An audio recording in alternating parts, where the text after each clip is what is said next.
Back to a new week of the To Indy Insider and our IG Live interviews. Today, joining me, waiting for him to jump on here pretty soon, will be Yuven IG, second-year driver in the USF 2000 category, running with the Pabst Racing team. So we'll wait for Yuven to come and join us here. A brand new week, coming off our first Road to Indy Rick Motec Racing Simulators E-Series event, Barber Motorsports Park on Saturday. That was a ton of fun. Yuven's just jumped on here. I'll grab him in a couple seconds. The iRacing program was a badass. It was a lot of fun to watch. A little chaos, obviously. We had a bit wreck at the very start. Prescott Campbell, I think, flipping about 1,000 times, coming out of one over to turn number 2. Hopefully, we'll have a little bit better start when we go racing again this coming Saturday. I think 1 o'clock, Circuit of the Americas, the virtual track that will run for round number 2. And again, money, $1,600, I believe, is the purse. The champion will be able to donate that to a COVID-19 charity of his or her choice. But the race I thought was pretty good. Peter Dempsey, the team owner for Turn 3 Motorsports, was actually qualified on pole, led the first part of the race, but got caught up with one of a lap car and went off track, spun. Philippe Dennis was the driver able to come through and score a big win. We saw an amazing battle at the end between Andre Castro and Braden Eves. That was just a ton of fun to watch. It's virtual, but I don't know about you. I get into it.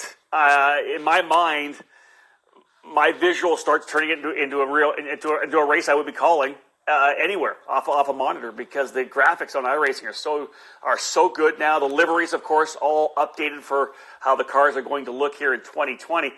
So as I got comfortable, got used to picking up the cars, I had a little trouble with the J. Howard driver development cars a little bit, because you try to find the number. I'll be better, hopefully, for the next race. But really enjoyed calling that event. Jonathan Simone, the Australian who is actually an accomplished sim racer and an iRacing broadcaster, joined me. He was kind of the host of the broadcast. I was color and did a lot of play-by-play. We really enjoyed that for sure. Let's jump in here now as we have another interview. Let's find the man. Here he is right here. Add him in. Murray, 17 years of age. There he is. Can you hear me okay, Yuven? Yeah, all good. I've added the earbuds because other guys were complaining they couldn't hear me. So, is that a little product placement there? You doing a little sponsor placement? No, got to cover it up. That's it. Hey, listen, thanks for joining me here on the IG story. Let's start first and foremost. What are you doing to keep yourself busy? I've been playing guitar a lot, so I picked it up recently. Okay. I picked it up last summer, I think. Started playing a bit, trailed off, picked up the ukulele.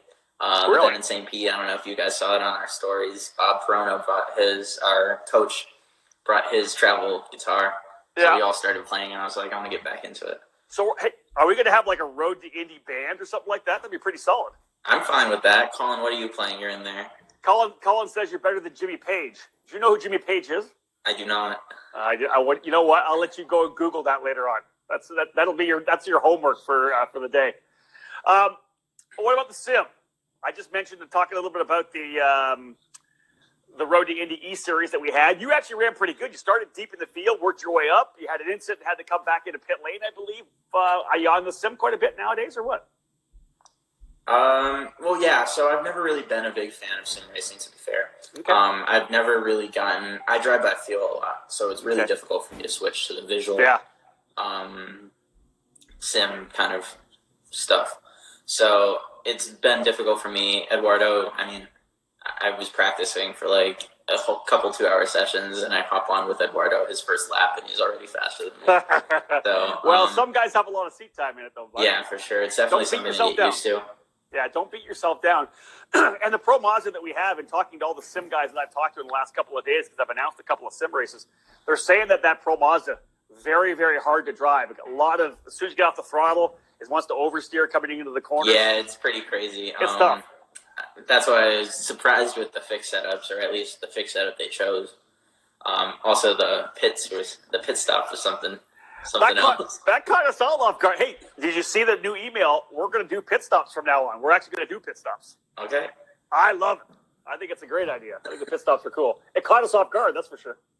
Yeah, for sure. So what do you think? Are you looking forward to the next race? I know you maybe don't have a great feel for it or don't love it, but are you looking forward to driving around the virtual Challenge of the America, or Circuit of the Americas, rather?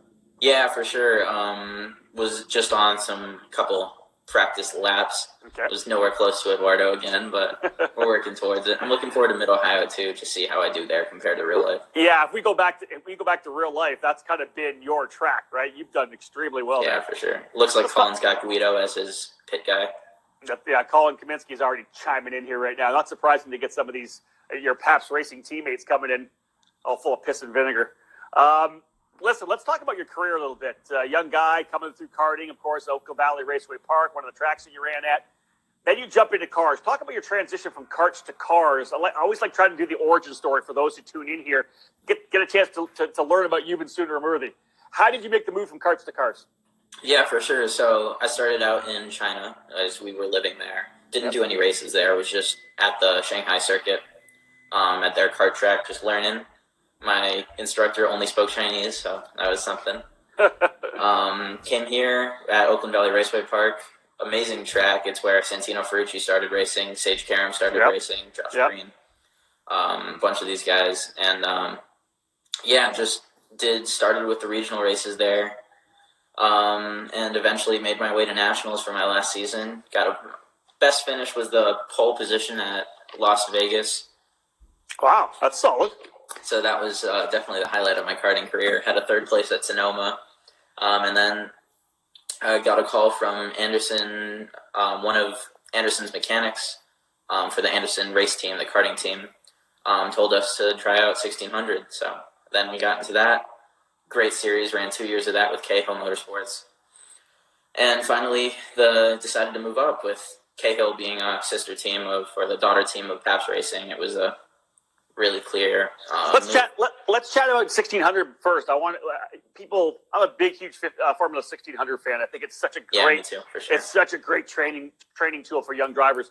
I don't want to just skip by it because I want to talk Cahill. Obviously, a fantastic team. We lost Chris Kaiser a year and a half ago, I think it was, a couple years ago. And Chris was a fantastic guy, passed away. Cahill still continues to run. You didn't just drive 1600. You did really well. You were top 5 or top 4 in both your years in the championship, 4th one year, 3rd the other year, bunch of pole positions. I think 4 wins in total over 2 years. Tell me how much you learned over those 2 years running in 1600. Yeah, for sure. It's definitely something else compared to USF. It's a lot closer, not necessarily closer competition. It's just fewer guys, but they're all really right next to each other. And because the draft is so big there, everyone's running together. Yeah.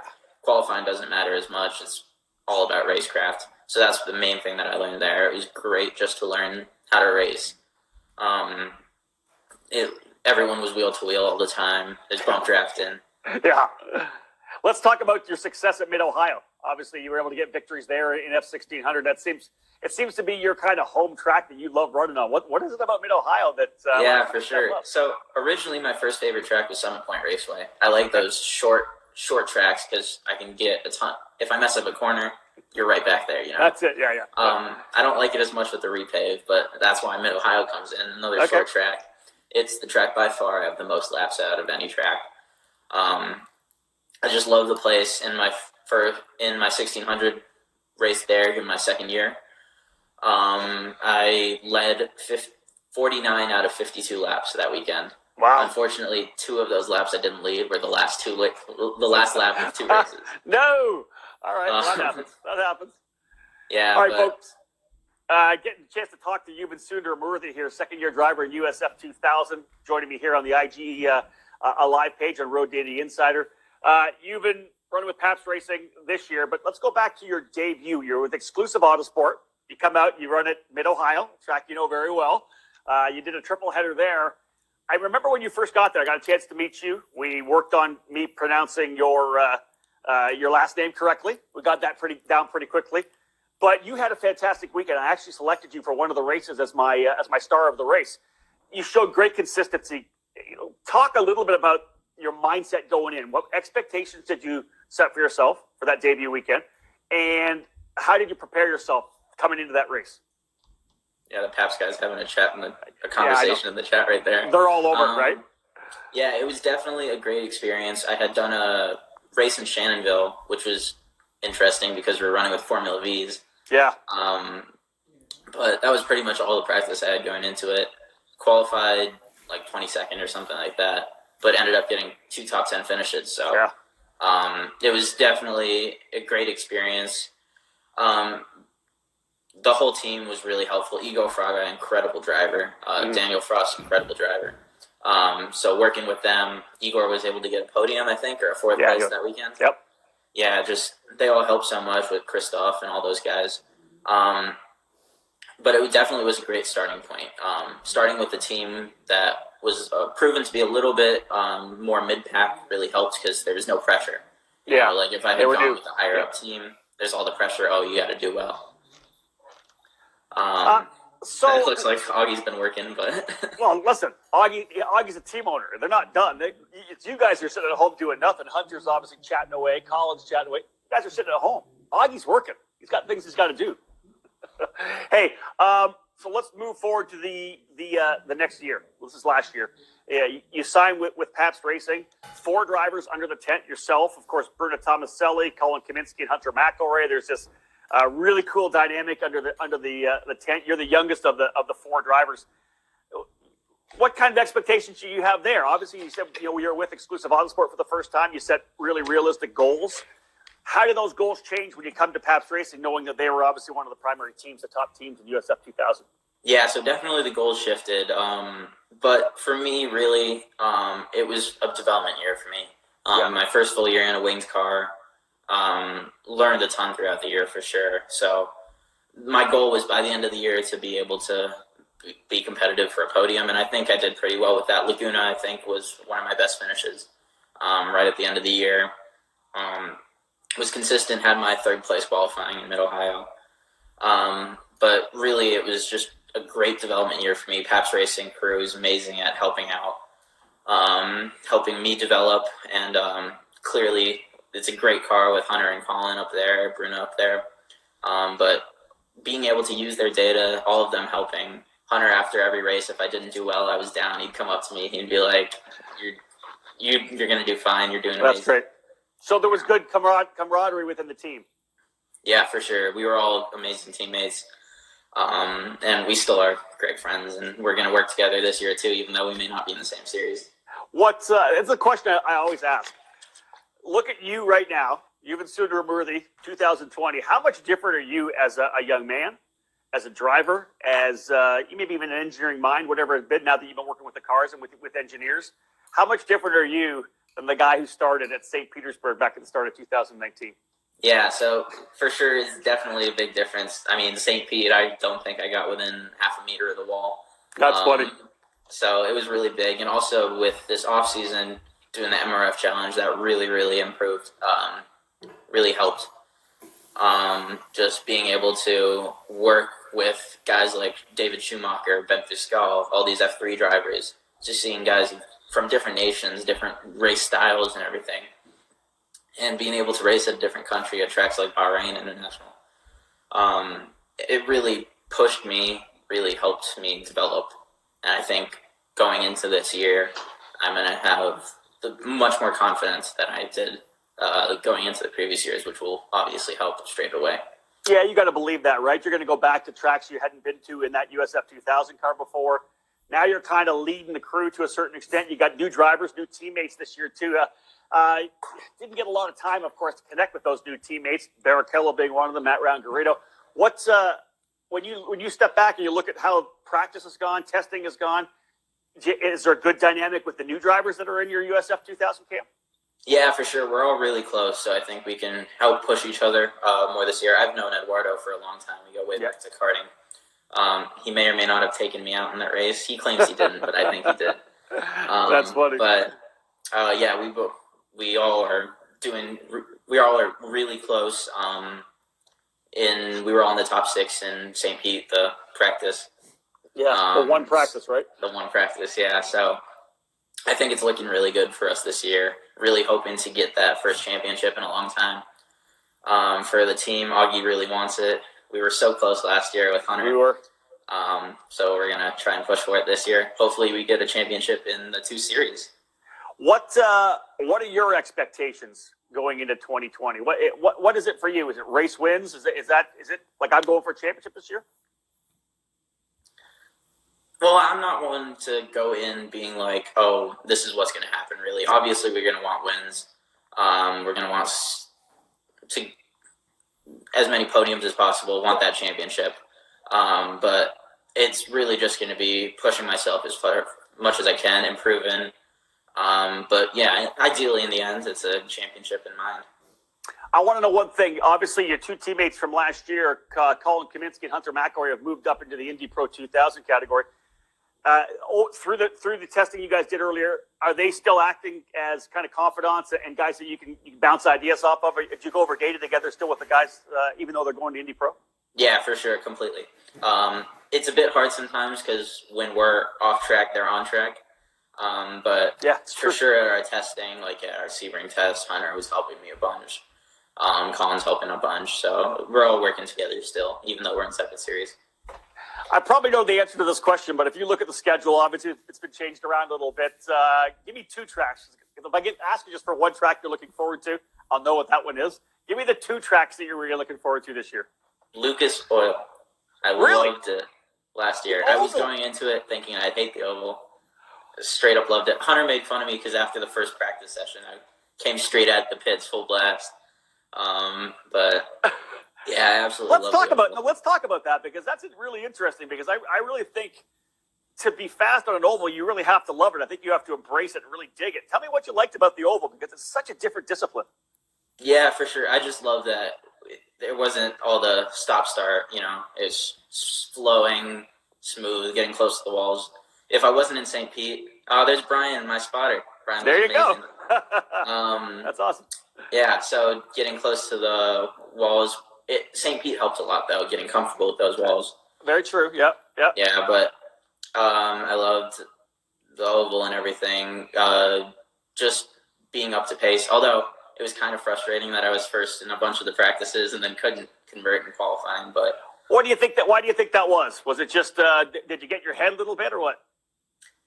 I think so. I think that happened to me throughout the year. Just once I got into qualifying, all the pressure got to me. Was able to... Mid-Ohio was a similar situation where I was really doing well in practices. Was able to calm down there. The team helped me. Hunter helped a bunch with that. Just getting in the right mindset for that qualifying. You would have to believe, Yuven, that how you've changed this year, that's not going to be something you're going to have to deal with this year, right? You have so much more experience, so much more maturity and poise. That's something you're probably going to be able to get by pretty quickly this year, I would think. Yeah, for sure. And knowing what to work on. Knowing my issue that I've been noticing that I'm having is I'm slow to get up the pace. I'll be getting faster and faster. Like if you look at the Homestead laps, my fast lap is always at the end of the session. So that's what I'm going to be working on this year, trying to get faster throughout the session. That makes sense. Right at the beginning instead of throughout the session. And we only have five sessions every weekend. That's the one big thing. Of course, a couple of triple headers now at Road America and at Mid-Ohio. But when you get one practice and then you're ready to qualify, you've got to get fast early. That's key, isn't it? Yeah, for sure. Especially at the 2 laps at the oval. It's just, you need to be right there immediately. That's very true. All right, that was fantastic, man. I love the idea that you like Lucas Oil Raceway. Let's go back. What's the second track you're looking forward to? Mid-Ohio. But if I were to give you another track. All right. Let's see. I like St. Pete. St. Pete. Can you believe we're going back to St. Pete at the end of the year? Yeah, I wasn't expecting that at all. That is awesome news. Very, very good news. All right, so listen, you do have some racing coming up. Circuit of the Americas on iRacing this particular Saturday again. You said practice has not been great so far. Is Dudu helping you out with that as well, or what? Yeah, he's trying. That's funny. I actually jumped into one of the practice sessions at Barber at midnight. I think it was like 10 to 12.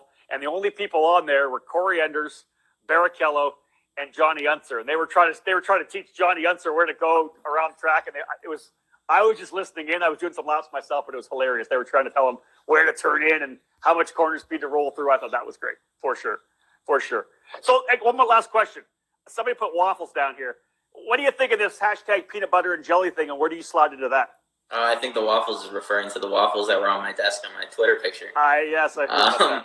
But let's talk peanut butter and jelly. What do you think about these two clowns?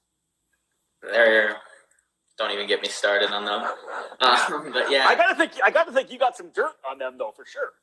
yeah, I guess I'll be the Waffles column. You'll be Waffles, all right. Yeah, all right. but yeah, for sure they are them in the locker room. I don't know what to call it. Yeah, the trailer, whatever. Yeah, in the trailer is you don't want to be in that. You don't want to be with them. The stuff that comes out of those trailer meetings are just nonsense most of the time. Your 16-year-old ears last year was probably too much for you, I would think. At least you're 17 now, right? So you can maybe be able to handle a little more, right? Yeah, I'll beat them up this time. There you go. I like that. All right, Yuven, what are you going to be doing for the rest of this month? We're getting ready to roll into April. Are you still in school? Are you still taking classes right now? Augie, it's tequila. Don't worry. Oh God, here we go. Augie, leave my guest alone. For God's sakes. What are you doing for the rest of the month? Are you in school still? Yep, we got the online school, and I'm in high school, so 12th grade.